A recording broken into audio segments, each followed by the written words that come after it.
ladies, gentlemen, baby. Now you guys think this is a pre-recorded intro, but you couldn't be more wrong, because this stream is athletic, and we're ready to go with the most athletic guitar stream ever. Oh, baby. Buckle up. Let's get it started.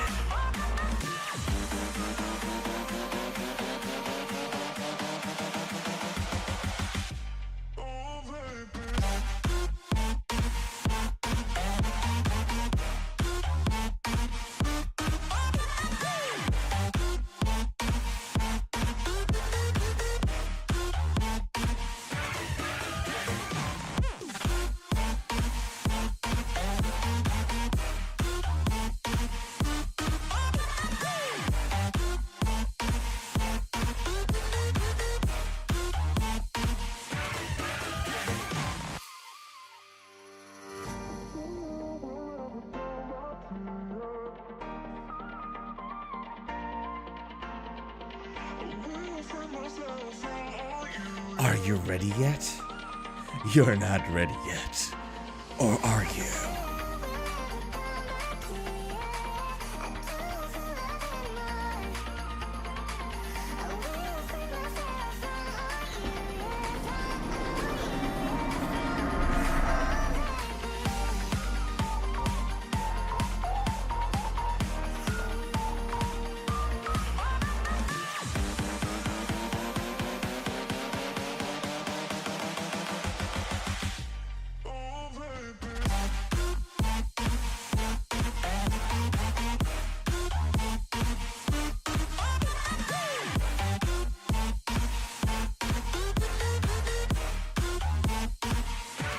Wait, where's my mic? Woo! Baby! Ladies, gentlemen, welcome to the Guitar Angle with the one and only 5'11" Senior Mr. Sorenzo. You might not know this, but this stream is athletic. This is the stream of electric guitar players. Not some classical guitar player not knowing how to do whatever. This stream is athletic, ladies and gentlemen. And we keep it real.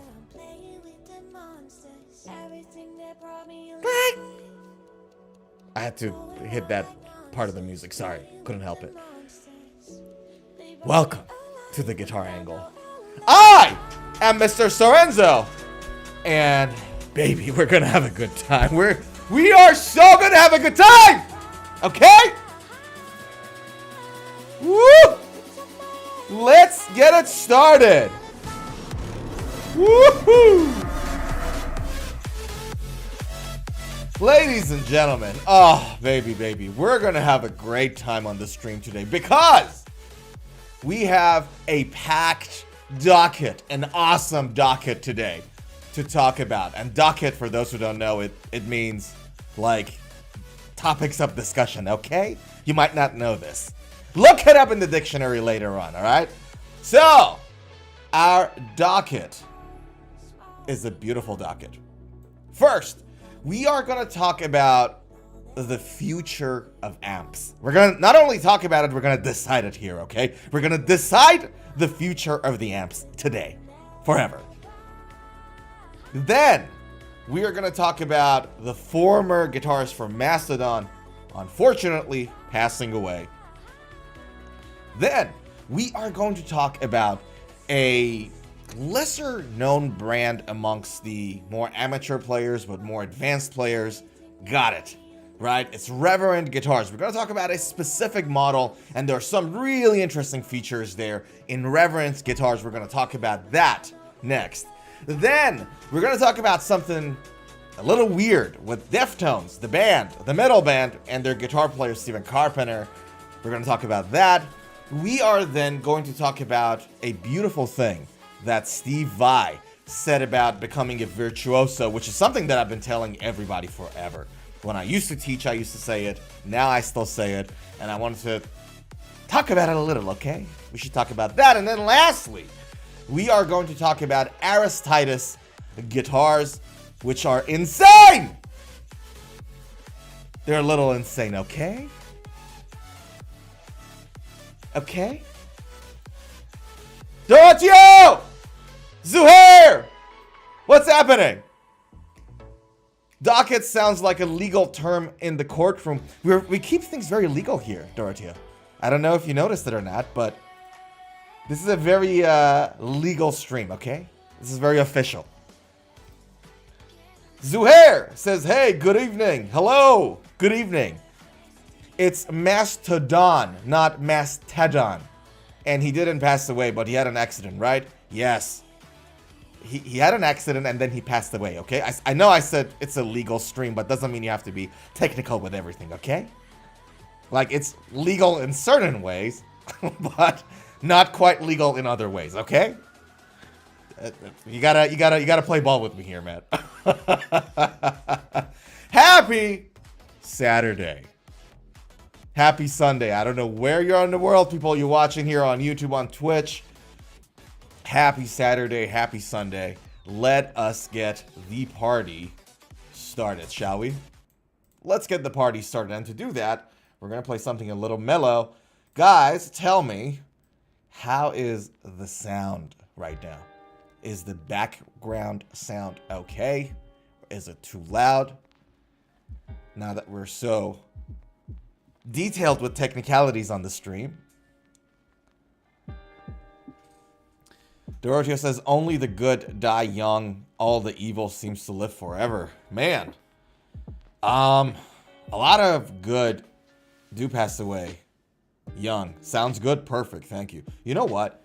That item was not our first item on the docket, but now that we're talking about it, let's talk about it. So, Zuhair and Dorothea know exactly what's going on, but for people who don't, very briefly, Mastadon is a metal band, heavy metal band, and unfortunately, Brent Hines, their guitarist, passes away at the age of 51 after a motorcycle crash. Now, I'm not sure if it was here in this article or in another article that I read. Apparently, it was because of a BMW SUV doing an illegal U-turn. Right? So that's the thing. 51 is so young, Zuhair says. Sound is fine. Sorenzo, you big joker. There's no background music at all. Okay. A handful of doubt. I hear the background music now, volume just right. All right, perfect. We're going to keep at it. So yeah, the man was a massive player, one of the co-founders, if I'm not wrong. And it you know what, it came out, so what it like hit me hard? Not long ago, it was the thing on the news, I think it was in Florida, that there was a another driver who was like a illegal, I think, did a U-turn and it was an illegal U-turn, and that killed like the whole family sitting in the SUV that crashed into the thing. The U-turns and accidents, involving U-turns seem to be right on top of the news right now, which is sad, I guess, in a way. Sadder for us now, the guitar community, now that Brent has passed away. But yeah, the former lead guitarist for the popular heavy metal band Mastadon died overnight in Atlanta. William Brent Hines was killed Wednesday night in a crash while on a Harley Davidson when the driver of a BMW SUV, yeah, I told you, failed to yield while making a U-turn at the intersection of Memorial Drive and Boulevard, according to the police.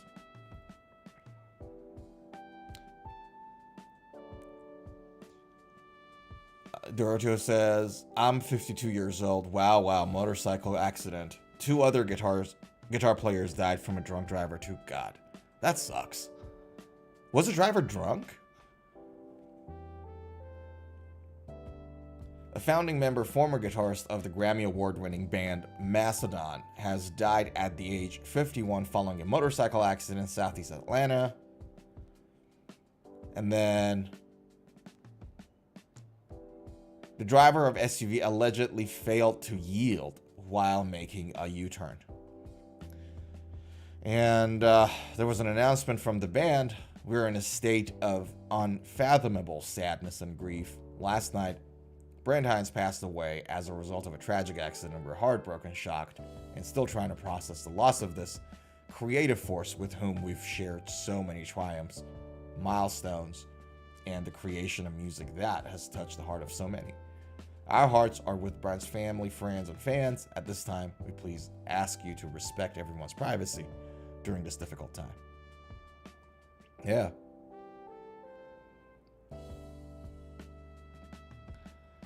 Hines parted ways with Mastodon in March, a band he helped lead to critical acclaim and commercial success with his distinctive guitar work and vocals. And it was all over the news, man. The guy was all over the news. Dorothy says Chris Olivia from Sabotage and then Tim Kelly. Really? I didn't know about Tim Kelly. Really? Oh man, that sucks.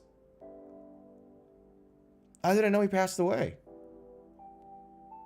My gosh. All right, give me a second. I had no idea. Hold on.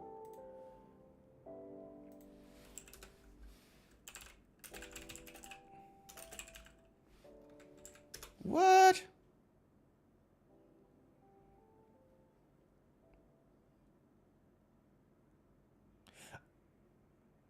Ah, yeah, no. That's a different Slaughter, dude. No, that's a different Tim Kelly. Sorry. My mind is somewhere completely different now. Yeah, no. This guy passed away a long time ago, and I didn't know him. Hold on. Thank God I was like, before I start talking about it, yeah, no, somebody else was in my mind. I confused the names. This is, I don't know Tim Kelly. He died in Baghdad, Arizona. I have a thing with naming cities after, like, Arab country cities. Like, you have Baghdad in Arizona. You have East Palestine, which, you know, that environmental catastrophe happened. It's just like, gets a bit confusing. I'm like, Baghdad? In Arizona, United States. Right. Yeah, I don't know him. I didn't know him. So, was he any good? Both guys are severely underrated axe players. Okay, I'll check him out. Let me open my notes. And I am going to check out Tim Kelly from Slaughter. Thanks for the suggestion, dude. Let's check the man out after this. But yeah, it's insane, man. Like, you know, there's always good rules, bad rules, and good laws and bad laws. Surely everybody can agree that drinking and driving is not a good idea, right? Like, there are certain things that are illegal that they shouldn't be, and we all have different opinions on how, you know, it should be, right?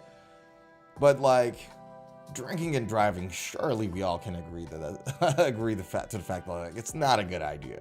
It's just not. Yeah. So yeah, rest in peace, man. It's just sad. Stuff like that happens. And can I say something? And I've been, again, I don't know when I said it, or whether I said it earlier on the stream or not. I've been thinking about this a lot more lately. Much more, and I don't know why. Maybe it's something that just happens, you know. I've been thinking about, like, all right, if God forbid I get hit by a car or a truck or something really bad happens to me, and I start to think about it because, as you guys know, I used to work in the dance industry years ago, one of our one of my former business associates. So it wasn't a partner of mine. We used to do business together, right? That guy got hit by a truck, literally. And he was in the hospital. He barely survived. He's doing better now. He's getting his movements back and everything else. And it's a long road to full recovery and rehab. And I've been thinking about it a lot. Like, if I get hit by a truck tonight, on my deathbed, am I going to be happy with my life so far? And some angles, some aspects were like, yes. And some aspects were like, oh God, not really. And it'll be really sad if I go that way. And it just speaks to the importance of just like doing the things you love without asking permissions from anybody or worrying about anything. Just do the things you love doing, right? Just go out, ask that person out, make that deal, play that guitar, record that song, whatever it is. Do it and do it now, man. Like, there are likes of, like, you know, you guys know there's like a lot of business gurus on the internet, and most of them probably aren't really legit. There's this guy called Gary Vaynerchuk, which I'm sure everybody knows him, and he sounds like he's kind of legit. And he says this thing all the time, like, man, you got time. Like, he has this like New York accent. You got time. You got fucking time, right? And I don't know about that, dude. I don't know about that. I don't know. Like, I appreciate the fact that if you think you have time, it takes the anxiety of needing to do things away because you don't feel like you got to rush things anymore, right? So I completely get that. It's not a good feeling to have that force behind you. Feel like, gosh, I'm like running out of time. I got to do this and that, and it's just stressful. But man, do we really have that much time? Like, we don't know. You know what I mean? So I don't know. You just got to live your life, man. You got to live your life doing what you love. Like, no matter what your age is. And Dorothy said it's 52. I'm 33. Zohair looks like he's 18 or something. Looking at your profile picture, it looks like 17, 18. That's kind of seems like that's where you're sitting, man. But no matter what your age is, boy, oh boy, you gotta live. Zohair's problem is when some people try to tell you what to do with your own life without you asking for their effing input at all. Family, friends, strangers, acquaintances, can be anyone. Okay. Let me hold on a second. I gotta go to this camera. Let me try to tell you what you should do with your life, Zohair. Let's do it.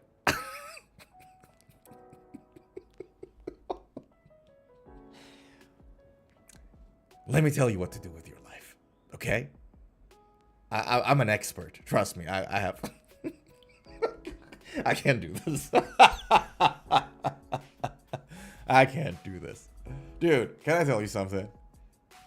Take all of those advices with a grain of salt. Live your life, right? Like, after a certain point, man, if you work, get your own money, live your own life, your own home, whatever, you don't need permission from anybody. You can do whatever you like to do. Okay? Like, imagine somebody comes to you and is like, hey, Zohair, or Dorothea, or anybody, right? Like, quit electric guitar, play classical. Well, do you have to do it? No. God, no. Right? Like, someone's like, hey, Zohair, buy a hollow body electric guitar. Do you have to do it? No. Of course not. Right? So, but when I tell you, buy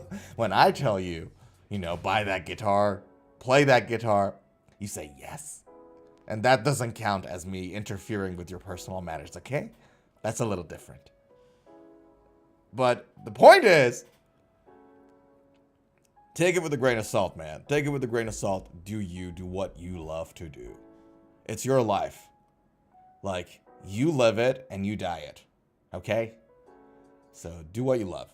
And it's easier said than done. My goodness. Because a lot of times, like, We worry about other people's perception about it. We worry about whether it's going to work or not. Uncertainty, man. There's a lot of uncertainty. You try to do something and you don't know whether it's going to yield in any good result or not. All of that stuff stops you from doing the things you want to do. And the reality is that, like, think about it like this, man. I don't know. I don't know if it will work for you guys or not, but it's been a little bit of a weird, deep thing for me over the past couple of months that I've been thinking about this. Like, if I get hit by a truck tonight, am I going to die happy? And the answer was like, well, in some parts, not really. In some parts of your life, not really. And I'm like, shit. You never know. So, long story short, do what you love. Do it. It's not do what you love. It's do what you love. Because more often than not, we kind of know what we love. Okay. Shall we go to the next item on the docket? What a start to the stream, by the way. We first talk about somebody's death, and then people got upset a little, you know. What a way to start the stream. I'm just saying. Lesson learned for me. Don't start the stream about somebody's death. Like, don't start with that. Like, that's my lesson learned. I thought, because it wasn't the first item on the docket, but you guys started talking about it, and I'm like, all right, well, let's talk about it. You guys are already talking about it anyways. And then the stream became like really deep and philosophical, and this is not it, right? You're trying to have fun here. So we will never start with somebody's death ever again. That's my pledge. Lesson learned. Zuhair says, darn it. I feel the same way. I wouldn't be happy in all areas of life. In all areas of life ended now. Well, we know what to do then. We know what to do. We know what to do. All right, moving on. Guitar amps. Let's talk about the future of them, okay? I read this title. Check this out. Like, I know, like, forget about the death discussions, okay? Check this out. Guitar amps. Okay, open your eyes. Look at me. Guitar amps. It seems the age of touchscreen guitar amp is advancing faster than I imagined. All the new guitar gear, yada yada. Okay, I read this title, and I was like, this is weird. Because it talks about how it is the age of touchscreen guitar amps. And I'm like, I thought the age of amp is not over, but kind of going that way, you know? because of all the, you know, modelers and all the plugins and everything else, amps are used less than ever. And not just used less than ever, there are other disadvantages, inherent disadvantages that come with amps. For example, transportation is one of them, right? So, and you don't have to necessarily gig, like as a seller, as a producer of amps. They are big, bulky, chunky, heavy stuff. So the shipping of that is also going to be some challenge, like the logistics of it, right? So for all of those reasons and the convenience of having a modular, you buy like a multi-effects unit, it has like 1,000 different sounds and modelers and effects and everything else. I was eyeing the Line 6 Helix, by the way, yesterday. I might buy a unit. But the convenience of that and the fact that you can just connect it to just any PA system and you're good, or your sound interface, all of these advantages. So I thought the age of guitar amps are kind of like not over, but less and less people are using it. And then as the next generation sort of sees their idols use these multi-effects units, these plugins and all that, they don't even know what an amp is. You know what I mean? Like, and so it says that the age of touchscreen guitar amp is advancing. And I'm like, I don't know, man. I don't know about that title. Like, amps don't seem to be doing it that well right now. But anyways, check out this Lava Studio amp. And I thought maybe we should check it out together, right? Lava Studio could possibly be the guitar amp of the future indeed. And I'm like, again, no, Amps are not really that much in the future. It's been dubbed the world's most advanced guitar amp. And I'm like, no, not really. There are no conventional control knobs, just an iPad-style tablet mounted directly to the speaker cap, through which players can access amp models and effects, as well as a DAW for multi-track recording, jam tracks for practicing, even lessons for learning. So basically, it is a solid-state amp with an iPad on top of it.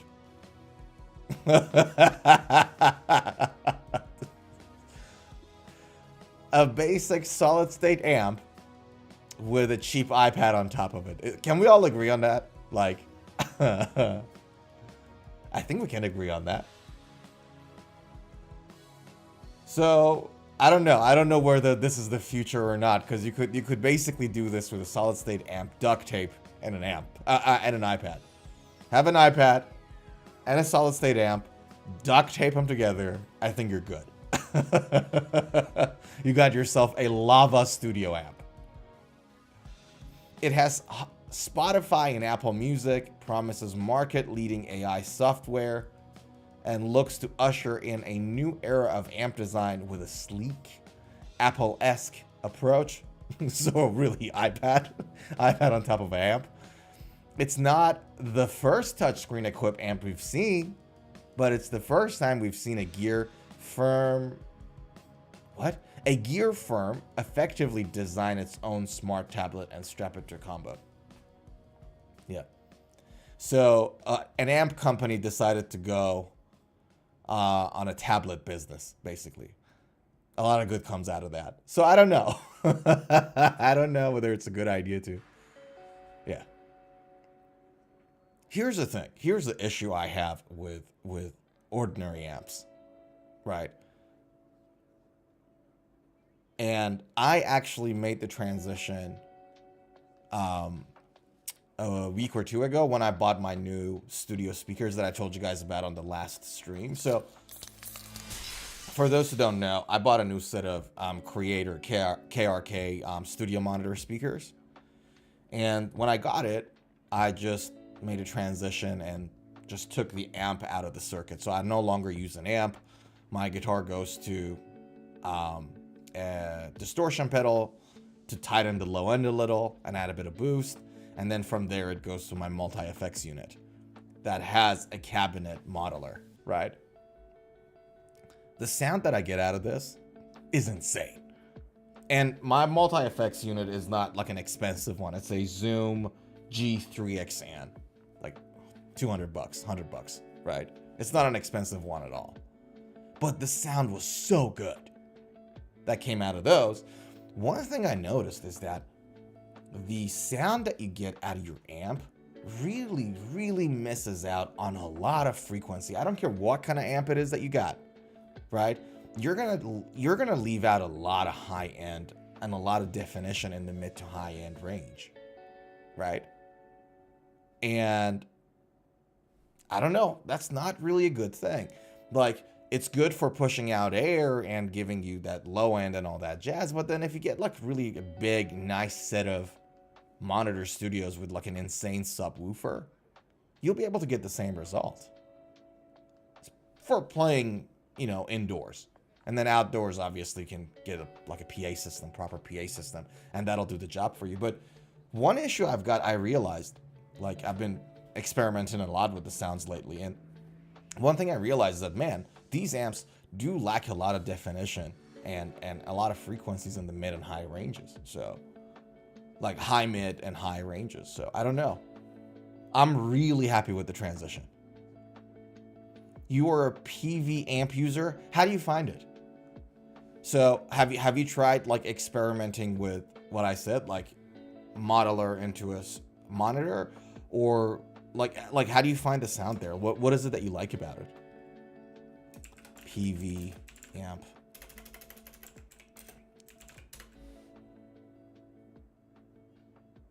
So, what kind of PV is it, by the way?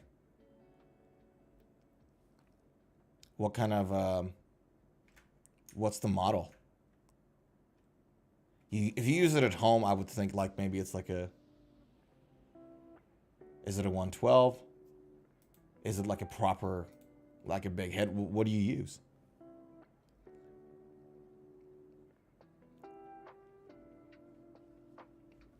Here we go.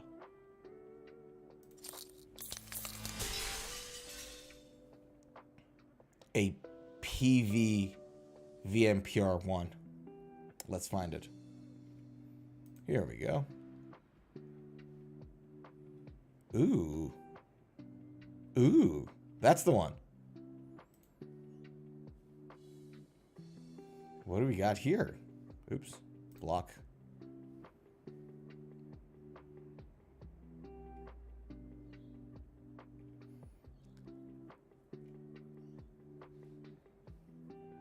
VPR Guitar Amplifier 2008 game-changing amplifier launched many industry firsts, such as first guitar amp to have an onboard USB stomp box presets. Okay, so it's a solid-state amp. Looper, 5 effects, trans tubes, Peavy's analog digital hybrid tech. I know. Okay. Zuhair says, I think I got an amp modeling software, just a software, Amplitude or something, but it had very few free options and the entire thing was $200, so didn't try it further. Okay. There are more and more free VST stuff and softwares and all that jazz out there if you want to check out. There's some good stuff. I think I saw an interview with Nuno Betancourt and he was talking about one of the free stuff he got and he was blown away. But those things are just getting better and better with AI, man. Like, they're just getting better and better. So, I won't be surprised at all if, like, since the last time you checked, there's going to be a lot better free stuff out there. Doroteo says, you get killer rock and metal sound. EVH love Peavy amps. Yeah, no, Peavy's are pretty, like, good. I haven't had one myself. I've always heard great stuff about them. The one that I knew and I've heard somebody play was this Peavy. It was one of the classic series, I think. Go, go, go, go. It was this one, I think. Like an old school sounding stuff that a friend of mine has. And I heard him like through that. And I wasn't a massive fan, to be fully honest with you. And I know a lot of people love it. The classic one, this one that I heard, I didn't really interest me so much. But yeah, EVH love Peavy amps. What is the brand for 5150s? What is the? And I may be wrong. Hold on. Give me a second. 5150 amp. Yeah, there are the Peavys too, right? That's the one that, like, yeah. So 5150s are like, everybody's using them right now for getting like metal sounds out of them. Yeah. Like everyone's on them these days. Everywhere you look. 5150.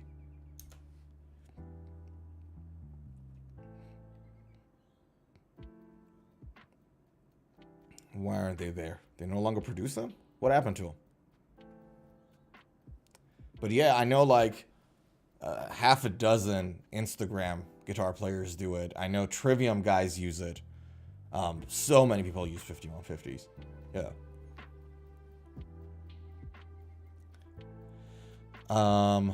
Zuhair says, but I'm interested in using an amp modeling software to connect my guitar to the computer and play through it. Yeah, pretty convenient, dude. That's what I'm doing these days. Like, I literally took out the amp a week or two ago, and I've been really happy. It's been so good. Dorothy says, I'm an old school cat. Peavy. All the new guys are trying to emulate the Peavy 5159. Yeah, you're right. They are. So many people are. Like, too many people are, right? Funny how these things go on, like, trends. You know what I mean? Like, but yeah, they seem to be pretty darn good. Like, how much do they cost, I wonder? Hold on. Sweetwater. How much is a 5150 head these days. A 5153 50 watt amp head is $1,630. Sheesh. Okay. 5150 watt and yeah, around $1,500-$1,600. Sheesh. The 6505 replaced 5150 after Van Halen left Peavy. Right, that explains. That explains it. Right, okay. Are they any good? Are they like better than the 5150s at all? It's basically the same amp with a different model name. Right, okay. Interesting. Well, how come these things are so expensive then? So, all right. So, is anything that is left as 5150 hyped up and overpriced right now because of the fact that there's not many of them left anymore? So, if I like duplicate this page, hold on, and I go and try to find 6505 rather, and I go for a 50 watt head, how much would that sell for? 50 watts. 50 watt.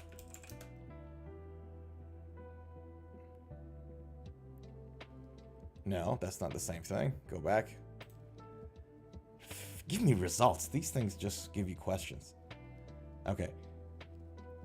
120 watts. Mini head. There's no 50 watts here, hey. Okay. So then I can't compare. I want to be able to compare. Almost the same, literally. Right, okay. Interesting. Okay, so right now, the 5150 50 watt amp head is selling for $1,600, $1,500, $1,600, right? 6505's 120 watt is selling at $1,700. Right? So, yeah. So 5150s are kind of a little bloated in price. Just, I would guess because, like, you know, they're discontinued. So I would think that, okay, that kind of makes sense. Like, has half the wattage, but the price is kind of almost the same. Yeah. Okay. I thought as much. Usually when, you know, like, it's like a discontinued artist model that turned out really well and everybody loves. You know, you can get almost the exact same sound from 6505, but because that one is the branded slightly differently. Yeah. Well, there we go. Now we got our answer. Learned something new. Thanks, Doroteo. Thanks, man. Love it. When you guys teach me something new, love it. So thank you very much for that. Yeah. I never, talking about this stuff, by the way, I never, hold on, what? I've seen many local and professional bands use them religiously. The sound is epic and it's hard to match for rock and metal. Yeah, so I've heard. So I've heard from everybody. Everybody says the same. I wonder, because I'm really keen on getting my hand on a Line 6 Helix. Line 6 Helix. Not Leon, Line. There we go. It's this one. I was really, like, I'm really seriously considering buying a secondhand unit. Who is calling me in the middle of this stream? Sorry, hold on. Hello?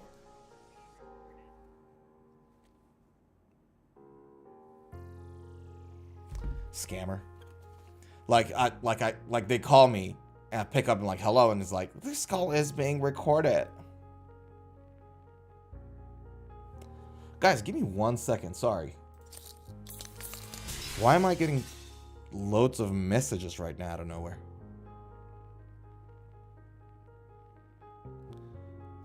This is something weird stuff. Guys, I'll be right back. My apologies. Give me 1 second. That is, give me a second, guys. My sincere apologies. I will be right back.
Guys, sorry about that.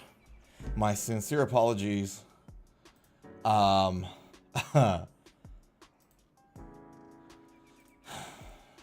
God. Sorry about that, guys. Tell you guys the truth. What happened. So, Mrs. Peachy Peligrosa, my partner. Miss Peachy left home yesterday to take a flight and go to Latin America. It's a continent, if you guys don't know. It's a beautiful continent. It has, you know, the thick Latina. You know, that's where it's coming from. Like, that's the continent, for those who don't know geography. And Mrs. Peachy Peligrosa took a flight to go and visit her parents. And she left last night. Okay, she didn't leave me. She wasn't like, you know, Dios mío, and then hit me and then leave. No, it wasn't like that. It was a lot of smoochies, a lot of beautiful feelings, okay? But she had to go and visit her parents, Mrs. Peachy. I received this call, and there was multiple calls coming back to back, like 3 or 4 calls that just came through with a bunch of texts that someone's trying to call me. And I got a little concerned. I thought something might have happened to Mrs. Peachy. So I just was like, all right, I'm going to pick it up. Turns out that this was a delivery for cat food that I told them to leave at the porch, at the front door. But they didn't listen. When I ordered it today, I said, listen, leave it at the front door. No matter when you deliver it, leave it at the front door. Stop texting me. Stop confirmation me, okay? But they don't listen. And I got worried for a second that it was Mrs. Peachy, but it wasn't, okay? So, what have you guys been talking about while I was away?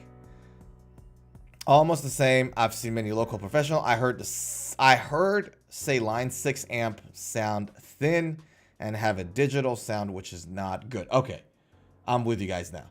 Glad your partner is okay. I hope she's okay. I didn't get anything. Like, she should be in the airplane right now. But I thought it was her, and I was like, it wasn't. Okay, so what I was saying is that this is what I wanted to use, and the reason I was going for it is because Quad Cortex Neural DSP is so expensive. Like, it's unnecessarily expensive. Quad Cortex. Now, everyone talks about how realistic the sound of Quad Cortex is. It's like indistinguishable. But I don't know about spending $1,800 on something. And I don't know. It sounds a little pricey to me, okay? But everywhere you read says that the runner-up in terms of sound realism is line 6 Helix, and it's almost the same. Now, good news is that I'm not going to pay $1,300. I'm going to buy it secondhand. So it's going to be like around $700-ish, $800-ish, maybe. So that's a little better. But yeah, I've read good reviews about it. It's like almost everybody says Quad Cortex first, Helix second. And so I thought maybe I should try that. What amp modeler do you use, and can you recommend anything for me? Look, I'm not that big of an expert on modelers and amps and all that jazz. My interest for some reason has always been guitars and guitars only. Like, I got deep into guitars, but amps, it's like a recent activity for me. Like, I'm recently starting to read about how they work and how, you know, their response curves and the frequency response curves and everything works. I'm reading about them now. With that said, what I currently use is a Zoom G3XN. I'll find it for you. Zoom 3GXN. They might have discontinued it. It's an old model. Yeah, I don't think they've got it. Zoom multi-effects. Okay, so this one is getting the, there we go. Okay, so the one I use is this one. but it has an expression pedal right next to it here. But everything else is exactly the same. So this is what I use with an expression pedal.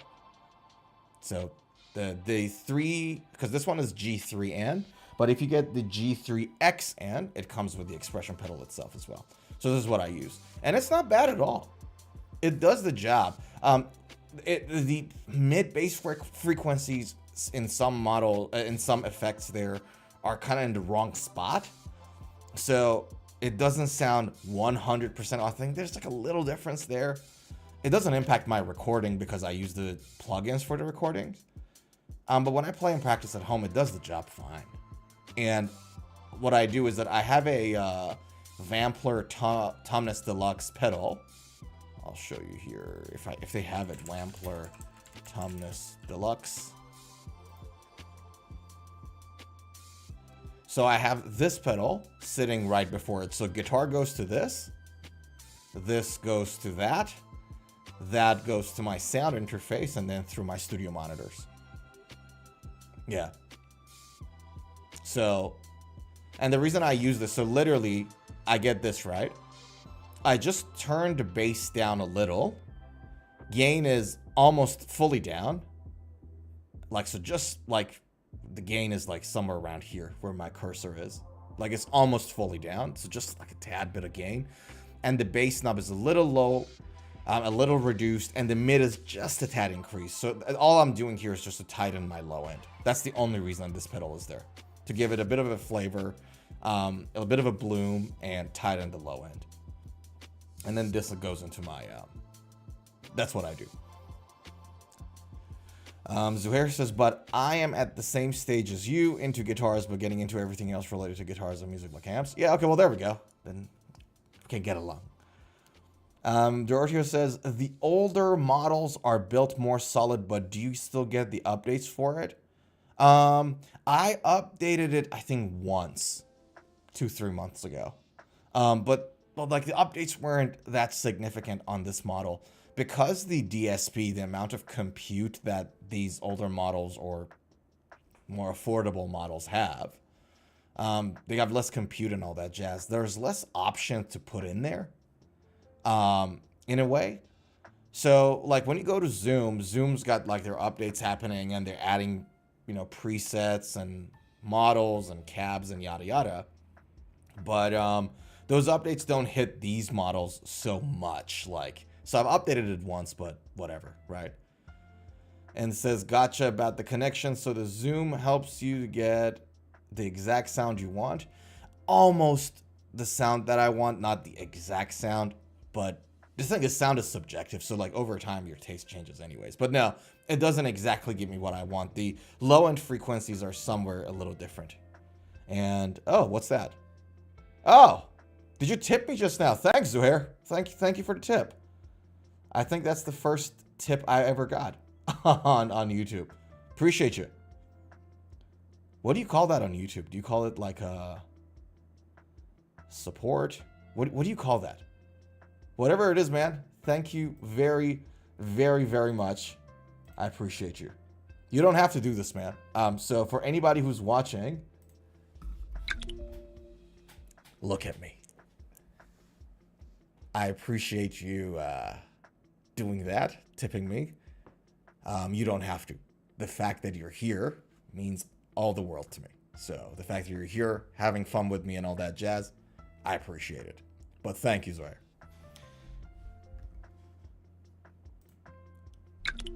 Okay, let's not get too warm and fuzzy here, okay?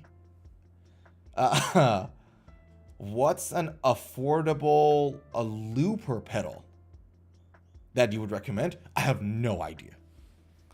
I do not use looper pedals. The looper that I use is included in this multi-effects unit. So every looper I ever used was included in my FX unit. So I've never bought a separate looper pedal in my life. So sorry, yeah. I wish I had a better answer, but I, in all honesty, don't. Anything I tell you is going to be a complete bull crapé, which is the French for bull crap. Yeah.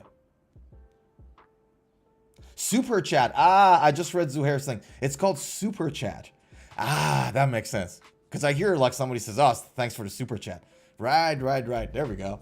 I should watch more live streams. There we go. I got it. Let's do it right. Zuhair, thanks for the Super Chat. Appreciate it.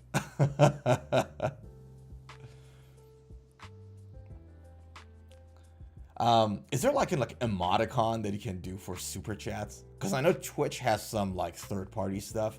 The reason I didn't want to use like third parties when I was researching on how to do like stream setups and everything else was because I don't want to give data of like channel data and user data and viewer data, so that's you guys, to third-party applications just so that there's just some freaking animation on my front page. You know what I mean? So I was a bit hesitant to do that. Yeah, but I don't know. We'll see if there's a way to do a clean job and a safe thing to add some emoticons and everything else to make these stream more fun. Like, for example, we can have an emoticon, like a thing, animation, that comes in and an electric guitar player just like hits the classical guitar player in the face with the electric guitar. Like that. Like something chaotic. That would be hilarious. Imagine someone playing classic guitars watches the stream and the next thing they see is just boom. Mortal Kombat, finish him. But yeah, that's the thing that I use. Now, Dorothy, can I say something? The looper functionality that I get in this unit is very, very limited. Like at 90 beats per second, I probably can get 16 bars out of it, if I'm not mistaken. So it is very, very limited. That's like one of the reasons that like I was like sort of going towards buying something a little bit more advanced, more realism in the sound, but also just a little bit more of these features to play around. So yeah. Hope that answered the question. Sorry, I didn't have a better answer, man. I don't know much about individual pedals. Yeah. Okay. Shall we jump to the next item on the docket? Because I really wanted to talk about this guitar brand. Have you guys heard of Reverend before? So Reverend is this high quality guitar brand. And they're based in Ohio. And it's one of those brands that not many people like know or talk about, but they seem to be pretty decent. And one thing that always gets my attention when I like look at their guitars or their website and all that jazz is the headstock. It reminds me very much of the Yamaha headstock. not like the Revstar ones, but like the old what was the name of that model? The old Strat shape Yamahas. They had like this Fender style kind of looking headstock with like a round, like a circular top like this. It's very much Fender-like. So yeah, these guys are like pretty high quality, decent guitars. And there was this model. It's called the Charger RA. Pacifica. Thank you, sir. It is the Pacifica. Just didn't come to me. Yeah. It reminds me of the Yamaha Pacifica headstock. Like if you change that logo to Yamaha, let me make myself a little smaller here. There you go. If you change that logo to Yamaha, it'll be very close, right? Now, obviously, all of these are like Fender inspired headstocks, obviously, right?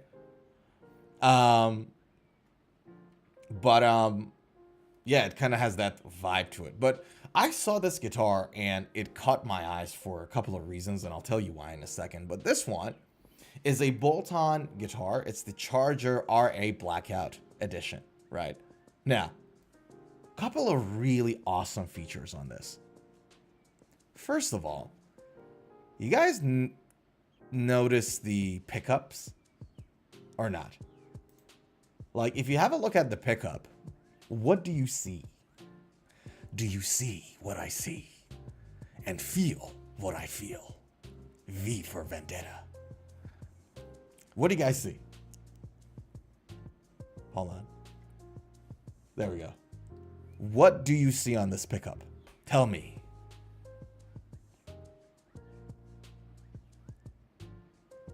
You guys notice that half of them are poles on the pickup, the magnet, and the other half is rails. See that? Because more often than not, I'll tell you what they are. Don't worry about that bit. But usually what you get is either rails only, like for example, Bill Lawrence 500 XL pickups. I'll show you guys. Hold on. Google Bill Lawrence 500 XL pickup. Right? So if you have a look at these are only rails. Look at that. And I'm going to move myself so you can see. Right? It's just rails for magnet. And obviously, like if you look at a classic Seymour Duncan 59 pickup or whatever other, right? You can see that there are 6 poles. See that? You got pole magnets. And then obviously you got the wiring going around them. See? Right? Now, you look at this and you see half rails, and there's a double rail, by the way, and then you have half poles. Why?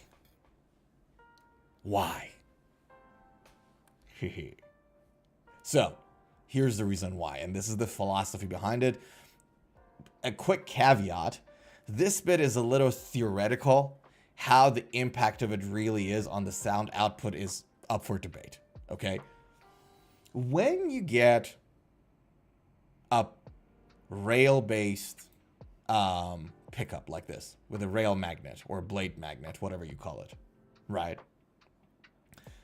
These were when they were created, right? The real reason they were created that way is to create a more even output across the different strings, right? So if you think about it, there is like your pickup and there's an electromagnetic field around your magnet, right? The idea was that if you have a rail going like throughout like one line across all your 6 or 7 strings or whatever, right? It'll create a more even output. So when your strings oscillate, right? Or even if you bend your strings, for example, what happens is that because the electromagnetic field is more even, the output that comes out of it is more even too, right? So what it means is that there will be less dropouts if your string goes away from a pole. So if you have like the 6 pole style, hold on, go forward here, right? So if you have 6 poles like this, right? If you have 6 poles, each string is on top of a magnetic pole, like a magnet, literally just a magnet, let's call it, right?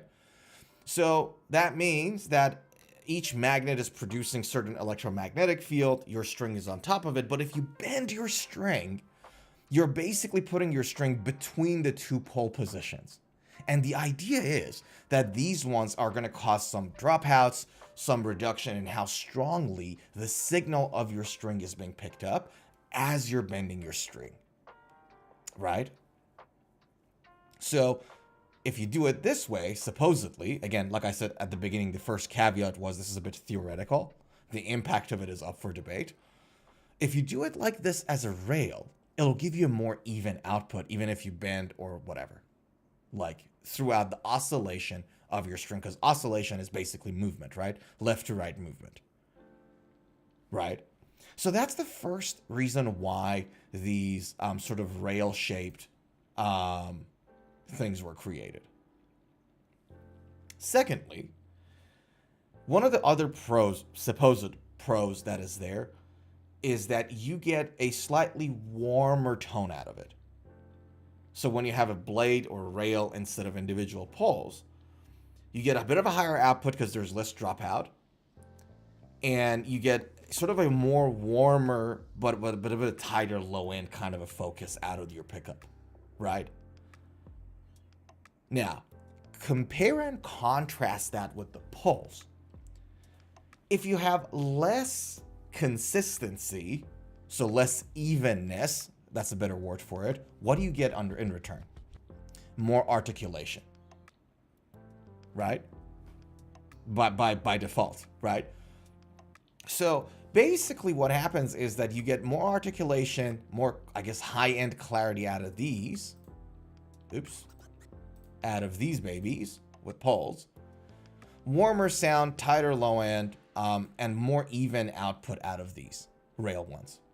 Okay, what the Reverend guys did in this pickup, or I don't know whether they produced the pickup or whatever. So by putting the pickup in their guitar like this, you have the rail ones on the bass side, and then you have the pole ones on the treble side. So basically more even output, more punch, more warmth on the bass strings, more articulation, clarity, and high end on the treble strings. Does that make sense?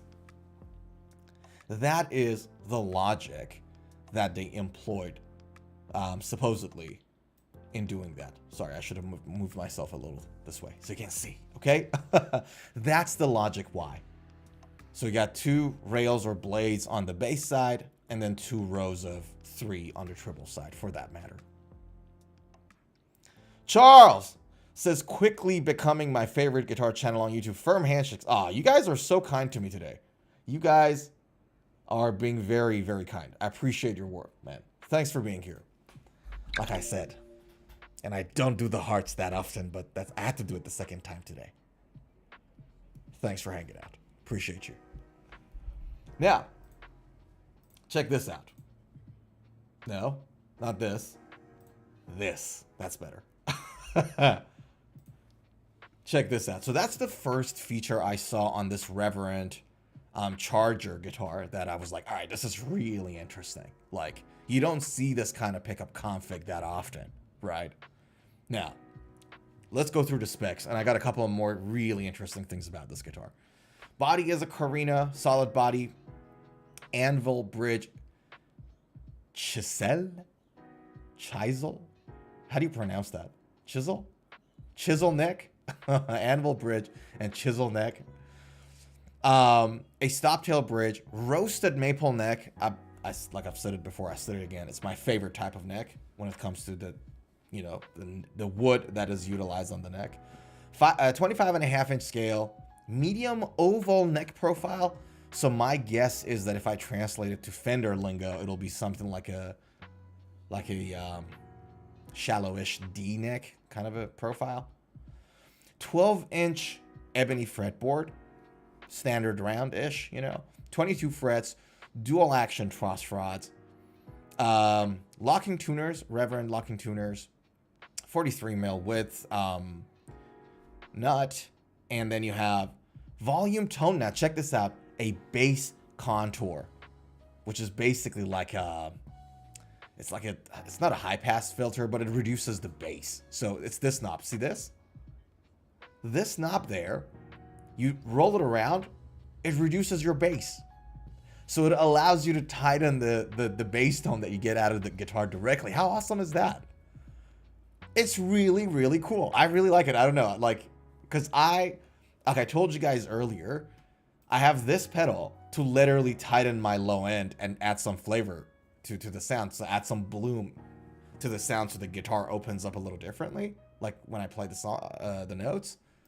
This thing kind of has it halfway. Like, you know what I mean? Zuhair says, I like it when roasted maple looks like it. Like the burnt brown color, dark color. So you like it a little darker than this. Is that what you're saying?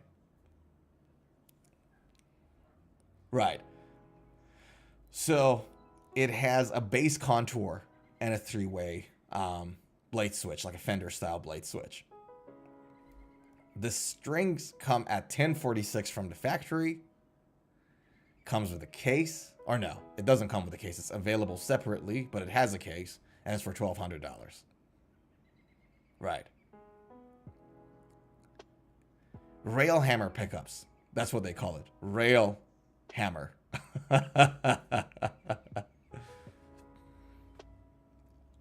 Rails under the wound strings for tight lows. I told you guys.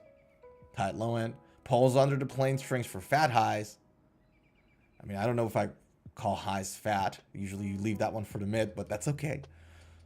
This revolutionary design from Reverend founder Joe Naylor delivers exceptional clarity and punch. Yeah, pretty much what I told you guys earlier. Yeah. I didn't read this, by the way. They didn't read this, but like, I was talking about the logic of rail versus pole in pickups. Yeah. So there we go. That is a very, very, very interesting guitar to me, in all honesty. Now, a couple of things I notice about it. Number one is, like, looking at the blade switch, obviously, like the pickup and volume knob locations.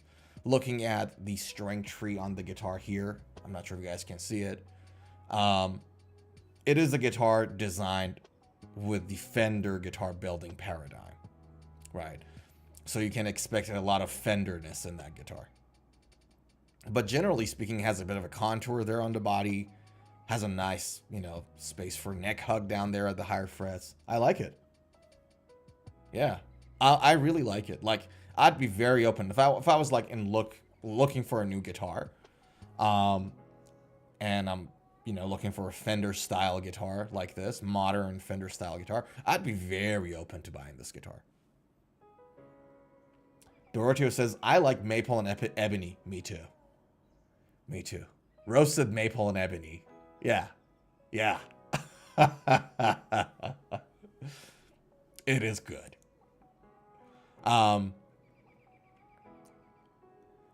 Yeah. What do you guys think about this guitar? What do you think? So again, $1,200 is a lot of dough. No questions about it. But I like it. I like what they've done with the Fender concept and turn it into something really interesting. You know, and thing is, the thing with, and maybe not everybody would agree with this. The thing with guitars with a Fender paradigm, one of the things that usually, not often, not always, but usually comes with it is simplicity in design, right? Just the simplicity in design. So for those who don't know, one of the main things that Leo Fender thought of when he was designing the Strat and the Tele, especially the Telecaster, right, was simplicity in production, in maintenance, in repairing, and something that is an honest instrument. You get what you put into it. That's why a lot of jazz players like Julian Lage, for example, use Telecasters, right? And so one of the things you get very often with guitars that are made with a Fender paradigm, guitar building philosophy, right, is that simplicity. On the bridge side, on the neck side, it's just all really simple and straightforward.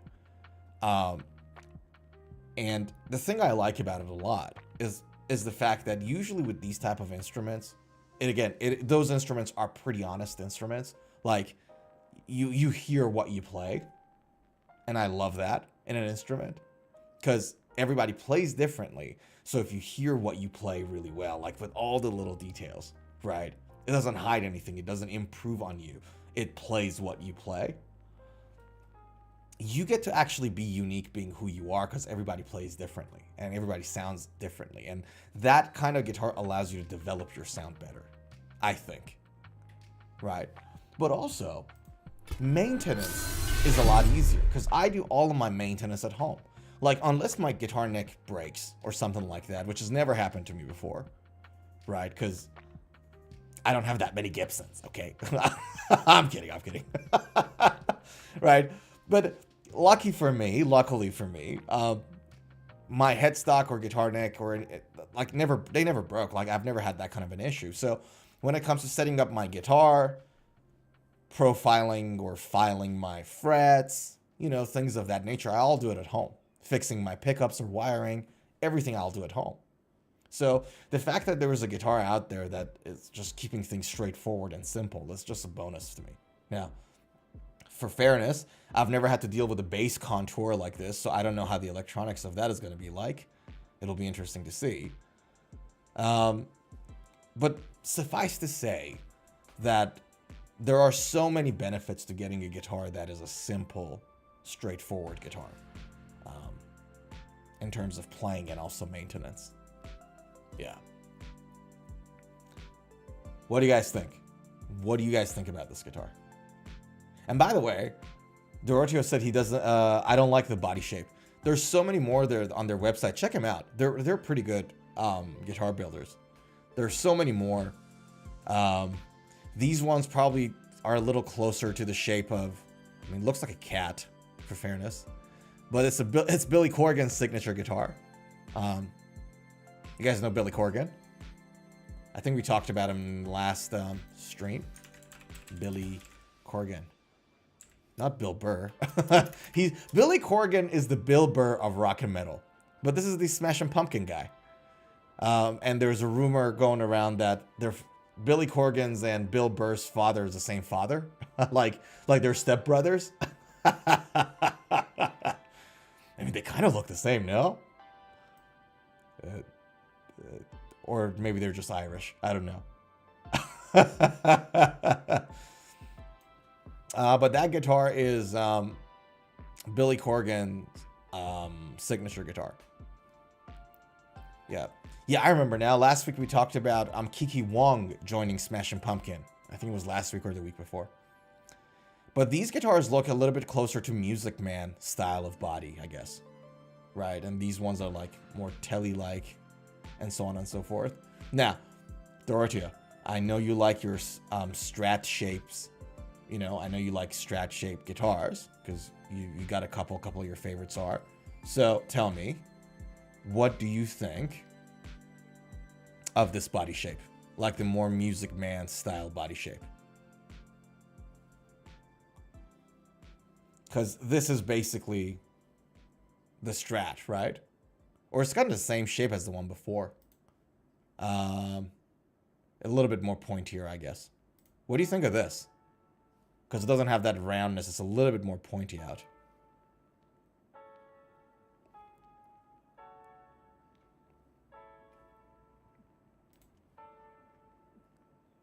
Look at that. Surely you like this one, man. That sits right in your... What about this? This is like... And it's a neck through too from the looks of it. It's a 3-piece body. Is it a neck through? I'll check this one out later too. Yeah, man. No, too classic for me? Okay, fair enough, man. Fair enough. But yeah, check them out. They're pretty good. They're pretty decent. And not everybody heard of them. Because, you know, everybody hears about Fender, Gibson, PRS, Dorotheo's favorite. You know, you got all the big brands and everybody hears about them. But there are some brands that are gems and not everyone knows. Reverend is one. Kiesel is another. Aristides. We're going to talk about those guitars in a second. But yeah. So there we go. I'll tell you guys a funny story.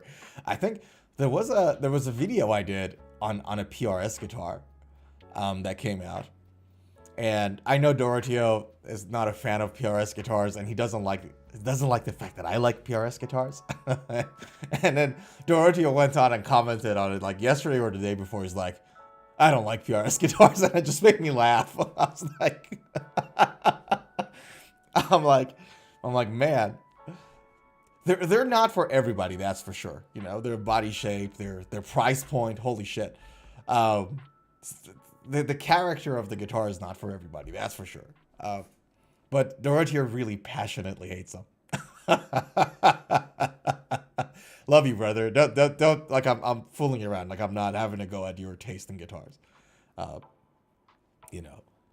And that's the beauty of guitars, man. Like, you know, you and I can like totally different guitars and jam together and have a good time still. So, but yeah, that genuinely made me laugh. Like, I replied with a laugh emoji or 3, but it wasn't like just replied. It genuinely made me laugh. I wasn't expecting that. Appreciate you. That did make my day. Alrighty, so shall we talk about the next item on the docket? Shall we do that? Let's talk about it. Let's talk about it. Let me have a sip of coffee. You guys do it too. Late at night coffee is going to be great for your sleeping patterns.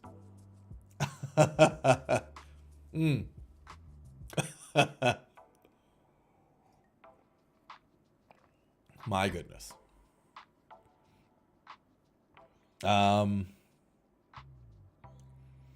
With 24 frets and humbuckers, maybe. Right, talking about the Reverend. Dorsha says, Ibanez rules. Yeah, they're pretty good. We can talk about a model. There was a model that I think it was like 2 weeks ago we talked about, that I thought they were like neck throughs and they were not. What was that model? It was like some sort of an RG I think we talked about. But yeah. Okay. Let's jump to the next item on the docket. And it's a funny one. So you guys know Deftones, right? Deftones, I mean, hopefully you know, is a very famous band. If you're watching the stream and you're not educated on Deftones, I highly recommend you check out their song My Own Summer or Diamond Eyes. My goodness, Diamond Eyes is a killer record. Check them out. But so Stephen Carpenter, the guitarist of the band, is, yeah, exactly. I said it correctly, right? I said Stephen Carpenter. Yeah, right. So Stephen Carpenter has a character, like he's like many other artists. He has his own uniqueness in his behavior and whatnot. And I saw this title and it made me laugh a little. It was like Chino Moreno, the vocalist, was like, I still don't know why the guy doesn't tour with us outside America. And so that right on the spot made me laugh. Because I heard some rumors and some online article. I don't know if they're true or not, but I've read like things that suggested that Steven may or may not have like some beliefs like Earth is flat and very contrarian views towards stuff. And it's fine. There's nothing wrong with it. I'm not judging him on it, but it's just made me laugh when I read it. Like the vocalist is like, even I don't know why he's not touring with us anymore. You know what I mean? I still don't have an answer. It's sad. I want him on stage with us at every show. Even Chino doesn't know why Steven isn't touring with Deftones. That was funny, you know. So Carpenter stepped away from touring duties in 2022 and hasn't played any overseas shows since, right? Chino Moreno has been asked to shed some light on why Stephen Carpenter still isn't touring internationally with Deftones, but it turns out he's just as in the dark as we are. Back in 2022, the band's electric guitar player announced he would be sitting out of any future international tours, saying, "With everything going on in the world, I'm just not ready to leave home and leave the country yet." So, mind you guys, 2022 was when the COVID thingy was like still roaming around, right? We were still all impacted by it in terms of like how things were locked down, and depending on which state you are, you had like different rule sets that you had to follow and all that jazz, right? Last year, Carpenter was absent when Deftones performed in front of 50,000 fans at a San Francisco concert, headlined by System of a Down. Well, that must have been huge, eh? it was a notable omission to the Deftones lineup, which was patched up by guitarist Lance Jackman and Sean Lopez, who also performed in his stead on the group's international dates. At the time, neither Carpenter nor the band released a statement to explain the situation.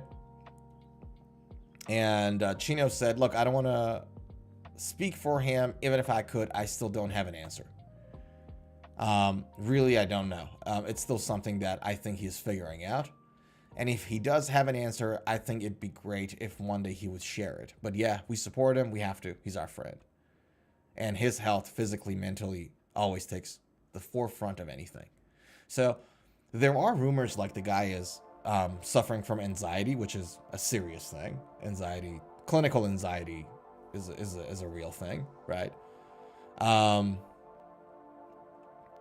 But yeah, it is strange a little. The fact that like he wouldn't share that with his bandmates of 3 decades is a little strange. But he's done some like unexplainable stuff before. Stephen Carpenter. He's a great player, by the way. Like, he's one of those guys that has simple riffs, but they're so catchy. So catchy, you know? Like, extremely catchy. And it's one of the things that he does really well. System of a Down does really well, too. Like, for example, they've got really simple stuff. Limp Bizkit. They've got some simple stuff that they're so catchy.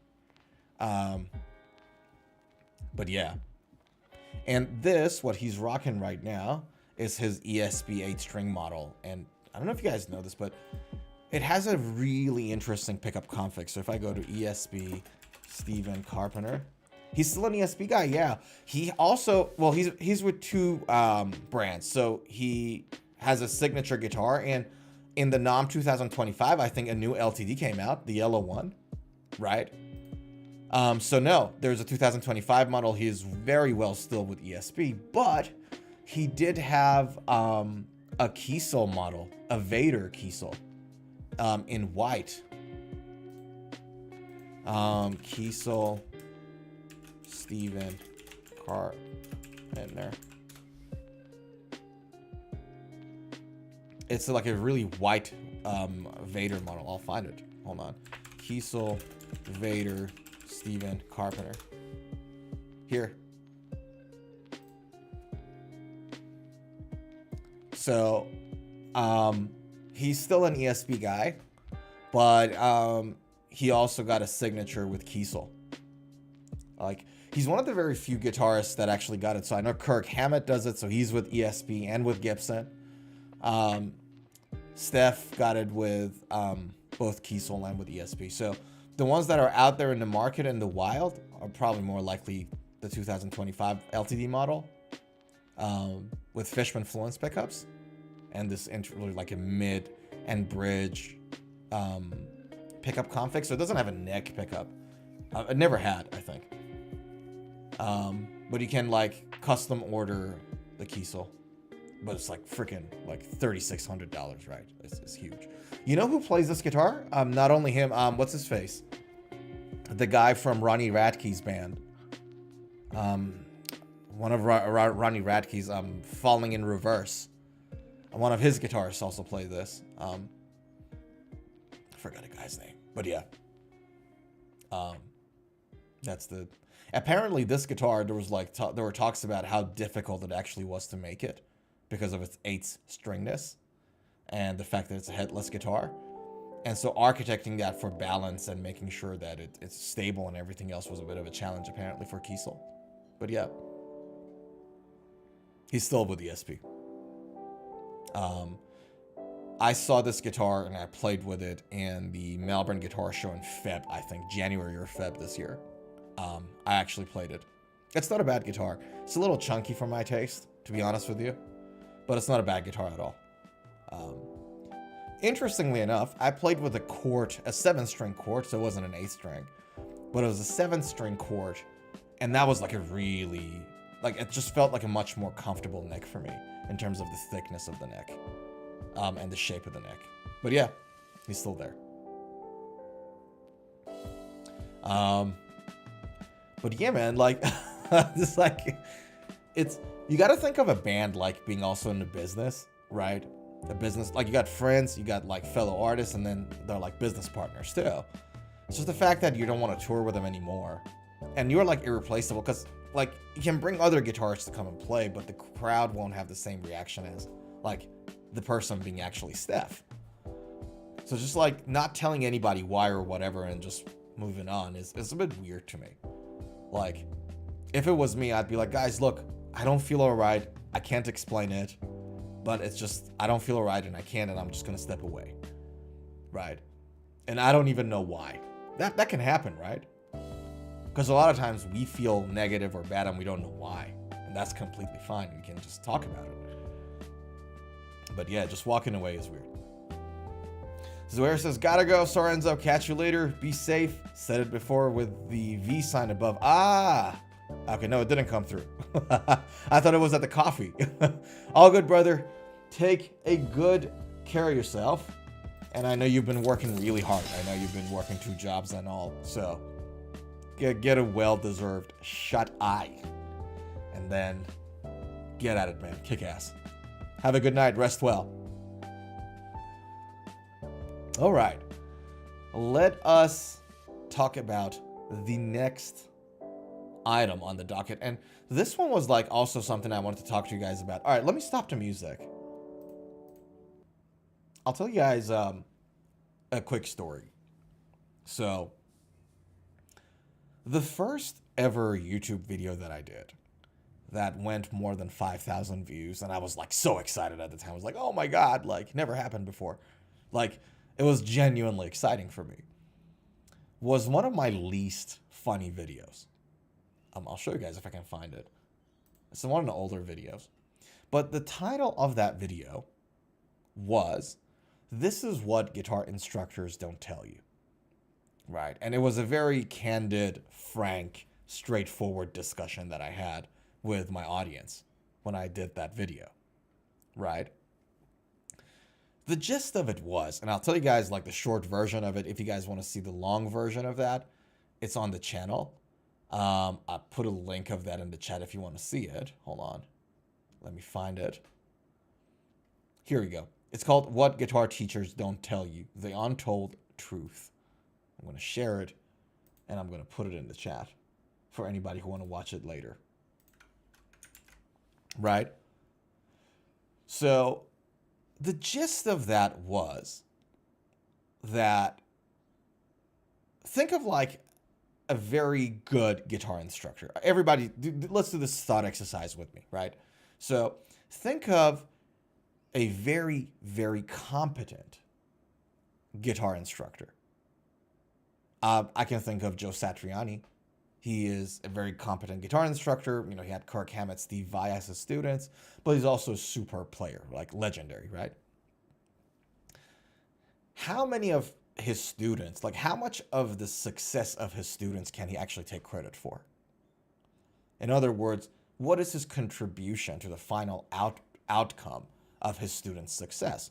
And I argued in that video, and I provided the reasons there. You guys can check out the whole logical steps through it. But my argument was that not much, because if he had so much input, like if he was like, say, 80% or 90% of the final outcome, if that's what he could, it was the amount that he could take credit for, then all of his students would be that good, like 90% of the way. But really, very few of them are. So any guitar instructor or dance instructor in my case, and you know, when I used to work in the dance business, the impact that we have on the final outcome is not as much as we want it to be. And as instructors, we want it to be like that.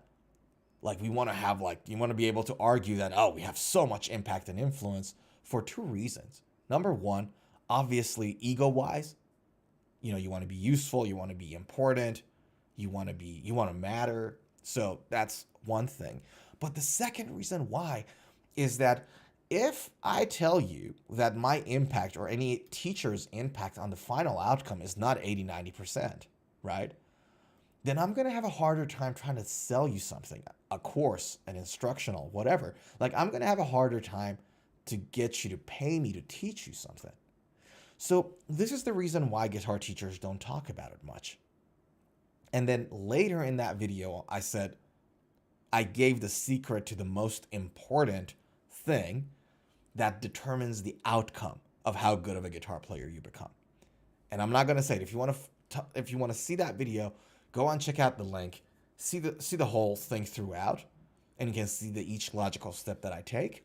The reason I said this is because the next item on the docket actually pertains to it. So, bring it back on. And bring the music back on.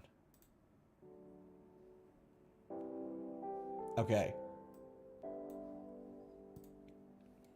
I read this, and I was like, my gosh, I've been telling this to everybody for so long that this is the key. This is like the thing. So Steve Vai in an interview with, I think, Billy Corgan, huh? Yeah, it was with Billy Corgan. We talked about him. I can tell you how to become a virtuoso very easily. Steve Vai on how anybody can become an elite guitar player. Vai, who had a grueling practice routine growing up, has shed some light on what takes it to become a virtuoso. As one of the all-time standout electric guitar virtuosos, it's fair to say that Steve Vai knows a thing or two when it comes to scaling the heights required to reach the top of the metaphorical, technical, and melodic guitar mountain. As such, when Vai talks technique, we listen, and his latest nugget of wisdom arriving courtesy of his recent conversation with Billy Corgan. So he said this, and you can check the whole interview out. I can tell you how to become a virtuoso very easily. Before laying at a foolproof and, to be honest, completely expected methodology, you have to practice nonstop and practice perfectly. You have to practice fast, and you have to get bulletproof intonation. Now, this is the bit that I was like, is probably the most valuable bit in this article. Check this out. Where was it? This is an intellectual exercise. When I was younger, that's what I did. I set the clock and I set the metronome. This is the bit. There we go. This is probably the most important bit in this article. I was happy if I got 9 hours a day. 9 hours a day. Okay? So, now I know Doroteo, people like Doroteo and myself and Zuhair, we spend a lot of times with our guitars, right? So this is something that we all kind of know. But a lot of people don't know it. A lot of people genuinely believe that it's easier than what it actually is. The expectation is not as intense, as high as it should be. You would think, I'll practice 2-3 hours a day and that's good, right? 9 hours a day the guy put into it. And think of it like this. And 9 hours is not just sitting there like, I'm not sure if you guys have done long session practices or not. Like, I've done 9 hours in one day. I don't do it every day, obviously, otherwise I'd be Steve Vai. So maybe I should. Maybe this is a sign for me to spend more time, right? I practice 3-4 hours a day, I think, right? But when I put longer session in, a longer session, hold on. When I put a longer session in, there was a increased chance of injury. And I already had injuries with my left hand and fingers. Carpal tunnel, so on and so forth. Practicing sitting down for too long, backache, pains at your hips. If you have the guitar strap on for too long, pains on your traps, your neck, your posture. It's a physical exercise. So it's not just mental. You'd think, oh my God, I got to sit down and do 9 hours a day with metronome going duck, duck, duck for 9 hours. No, it's much more than that. It's a physical exercise in your arms and hands and your neck and back. And you got to make sure you don't do it too much later into practice. Otherwise, you're going to injure yourself. And you got to make sure you stretch and you work out and you lift weights to balance your posture out and all that jazz. A lot of people don't know that it takes this many hours to get good at it. like they don't expect it. They're like, oh, 5-10 minutes a day, you're good, right? And a lot of people, when they know, yeah, 9 hours makes sense, they don't have an idea of what your body actually goes through and what your mind goes through if you do 9 hours. I don't do 9 hours often, but I've done 9 hours before. Very little, not many days I've done 9 hours, to be honest with you. Very few days, a handful of days, if. But it puts your body through something, right? Even if your mind is on like flow, you're in a flow state, and time goes by fast, and you're doing really well. Physically, it has such a toll on you, and you do that day in, day out. You do that 3 days back to back, you feel it. The guy did it day in, day out. This bit was, I think, the most important bit in this article.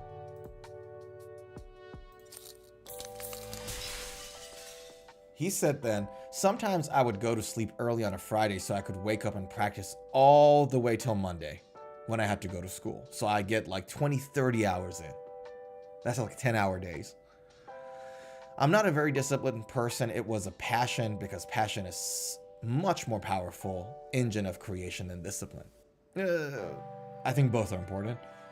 Discipline implies you have to fight something. You have to push yourself to do something that you really don't want to do. But passion says you're going to do this because you want to do it. There will be challenges along the way, but there's never the thought of giving up. That's true. Technical proficiency aside, an appreciation for melody and how these technical skills can be channeled accordingly is equally important. So he says, I love melody. The ability to shred is fine and good, but without melody, there is no shelf life in a performance career, he asserts. What a beautiful article. What a beautiful article. Like, when I read this, I was like, gosh, I'm so going to talk about this. I made a video along the similar lines. When was that video that I put the link on? A year ago. And I read this and I'm like, my goodness, this is such an eye-opener. 9 hours a day, day in, day out. And then you can become good. You know what I mean? 9 hours of practice, not like 3 hours of, because this is what happens to like artists, right? Like you get good to a certain point, you start to teach, and you're like, all right, I'll practice like 2-3 hours a day, but I teach for 6, so I play for like 9 hours. No, that's not playing. Anyone who's ever taught a class knows that you don't do most of the playing is sitting in a class, you're just holding a guitar and playing once in a while, right? It's not always throughout, continuous. So yeah. Eye opener. Okay? All right. How are we feeling? Talk to me. How are we feeling? Are we feeling good? Saturday night? I hope so. Because like I said, man, life's short. Gotta play. Gotta have fun. Let's talk about our last item on the docket. And this one's going to be really brief. Tired. Yeah. Did you work today, Doroteo? Was the day off or did you work on a Saturday? Because I know Zuhair does 2 jobs. Do you also? Did you work on the weekend? Because I get it, man. Like, if you work throughout the week and then have to put the extra day in, it is tiring. You good? Hope you are, but yeah, I know it can be a bit of a challenge. Like I think I told Zuhair a couple of weeks ago. I think you were there too.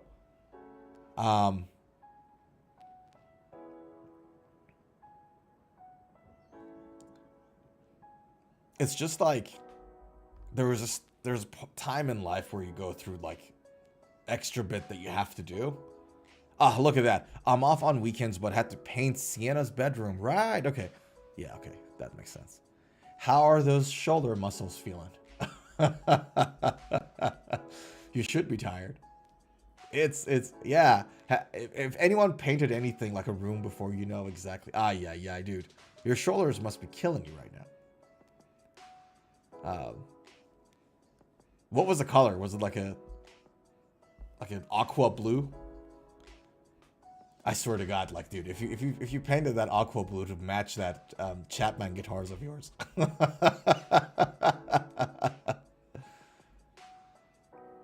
Yeah.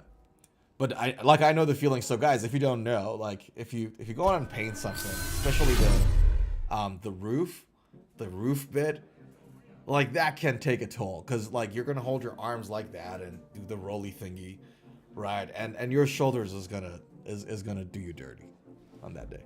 Feathered gray. Oh, that's nice. Okay. That's a nice color. That's like sort of like a cool down, calming color. Okay. A friend of mine had his colors painted like yellowish, like not dissimilar to what I'm wearing, and it was a horror show. It was like a long time ago. Like we were teenager-ish, and we were like, he was living in a family that they let him do whatever he wanted. Like he got to do. He's one of those families when like the kid goes like F you mom, and then the mom's like, well, I don't know what I'm gonna do with him, you know, like. We gotta, like, that kind of families, because if it was my family, I would get a can of whoop ass handed to me if I did something like that. But him, he had, like, free reign to do whatever he wanted to do. And a freaking idiot painted his room, like, yellow. And it was horrible. It was a horror show. Yeah. It's like years ago, dude. I don't know why I thought of that, but it was like, I don't know, 15 years ago?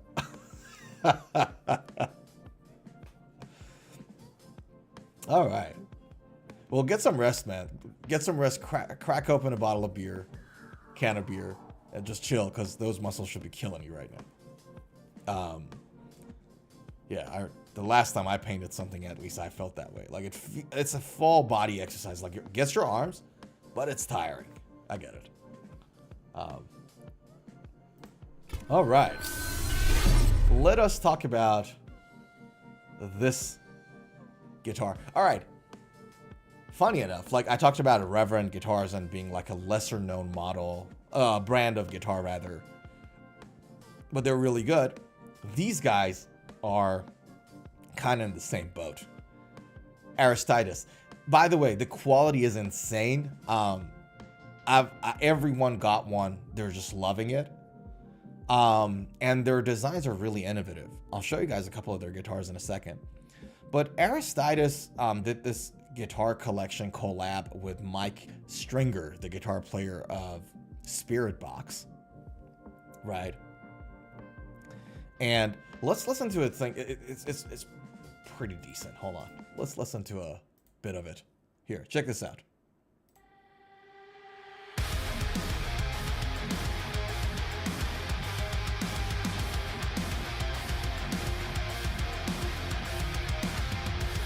By the way, speaking of rail or blade pickups, look at that. They got it too. And we talked about it just earlier today. Sorry.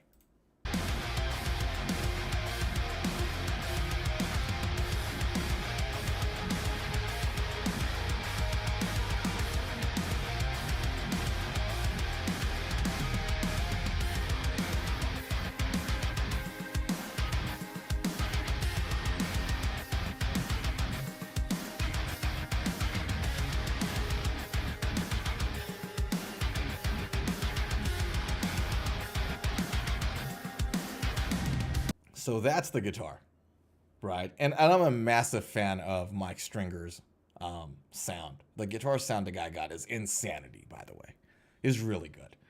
So, sounds like gent music. Yeah, they're very gent influenced. It's not gent. They're metal songs. The band is called Spirit Box.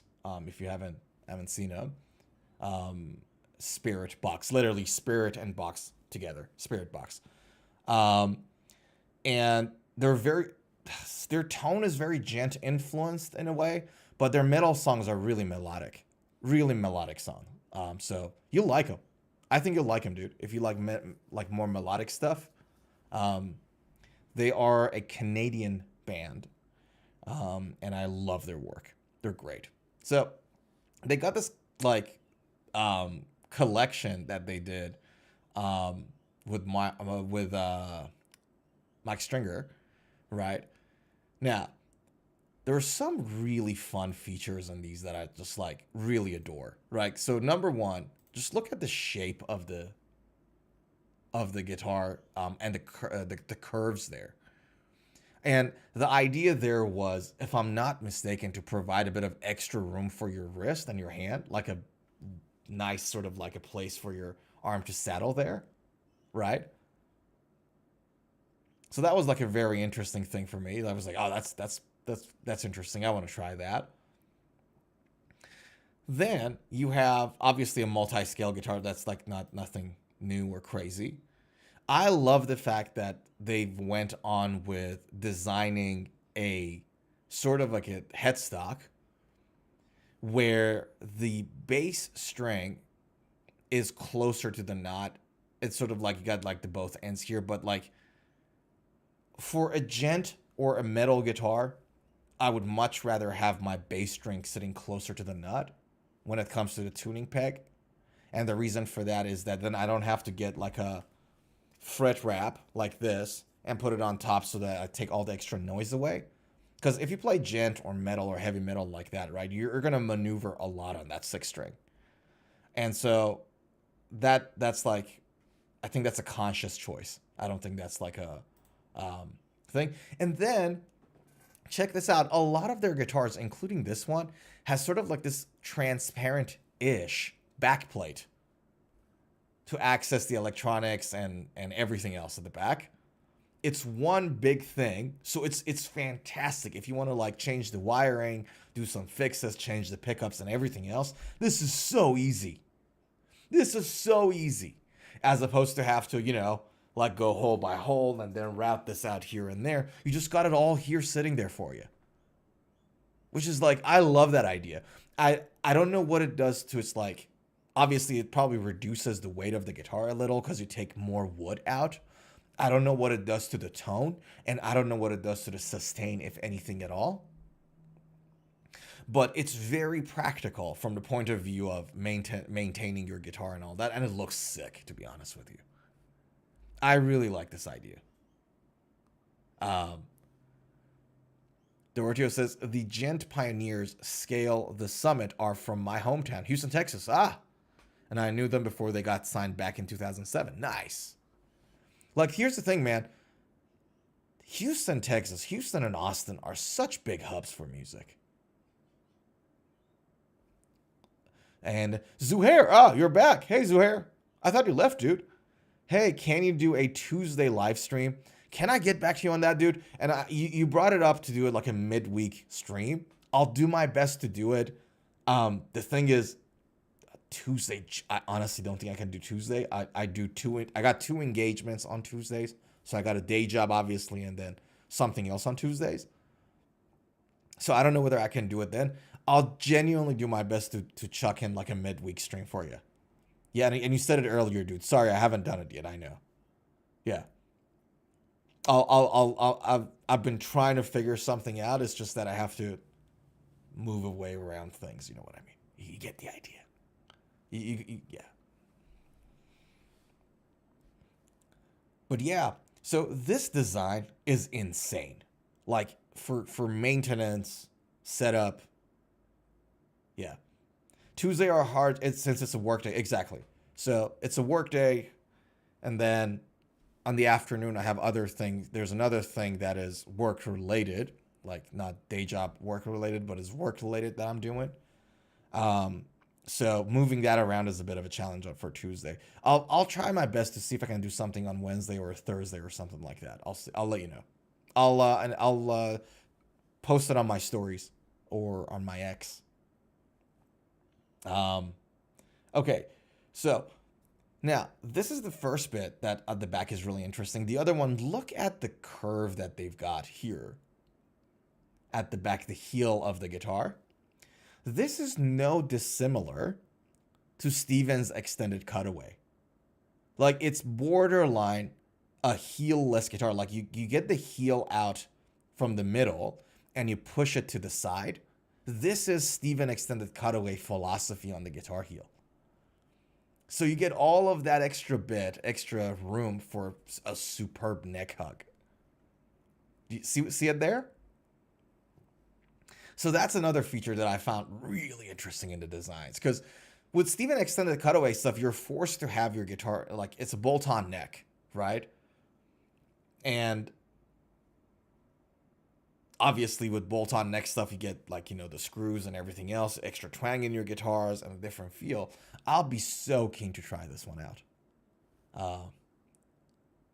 So yeah, that's another feature that I found really, really interesting on this. Right? Now, the thing is, this is a custom to make kind of a guitar, so you actually get to customize everything there. They've got their own online forms and everything else. And it comes with different shapes.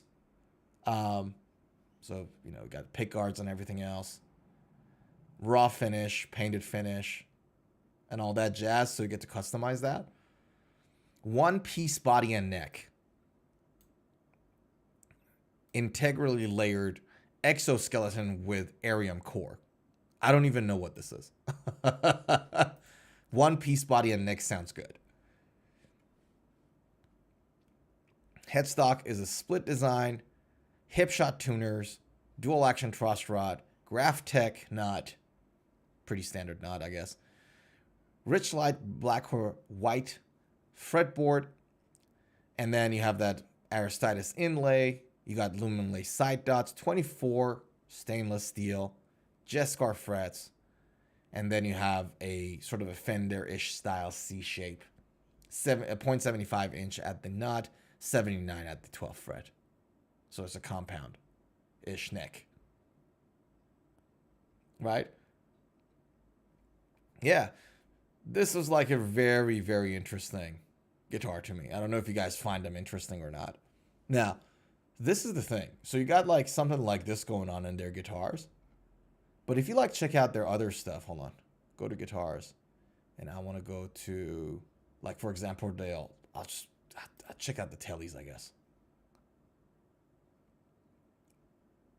Like, if you guys are more into old school stuff, the designs are beautiful. They really, really are. Look at that. Like, this is their sort of more traditional build. And again, you got that extra curvature there.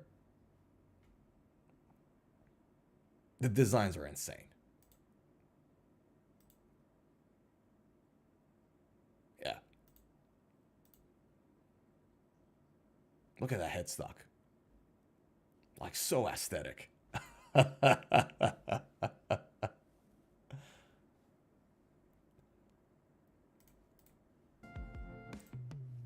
But yeah, these are one of those guitars that I'm really, really into these days. Like, I've been checking them out and be like, oh, you know. So yeah, I wanted to show you guys that STX. I thought you guys would be finding it interesting. I hope you did. Because I really am into it. Like, it's like, what, $3,500? That's a lot of dough.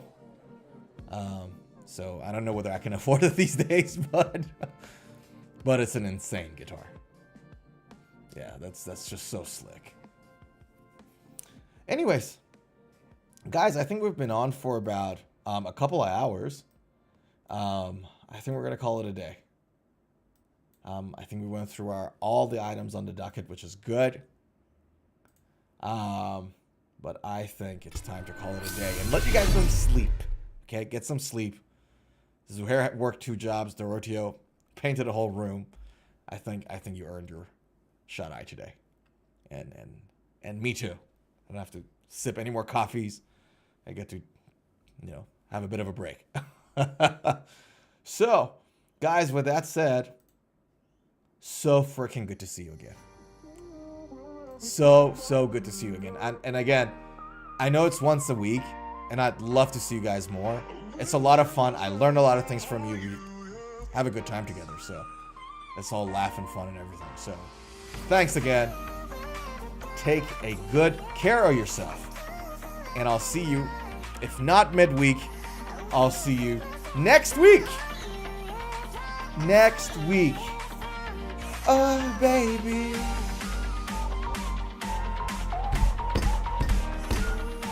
Happy weekend, man. Woo!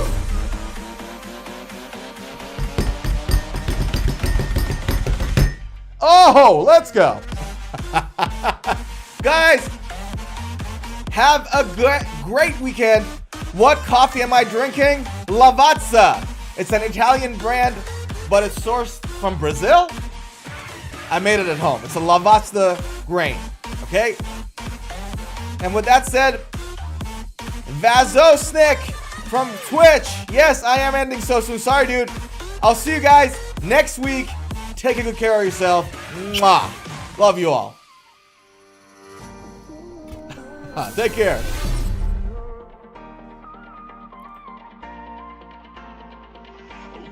From myself, all you, yeah.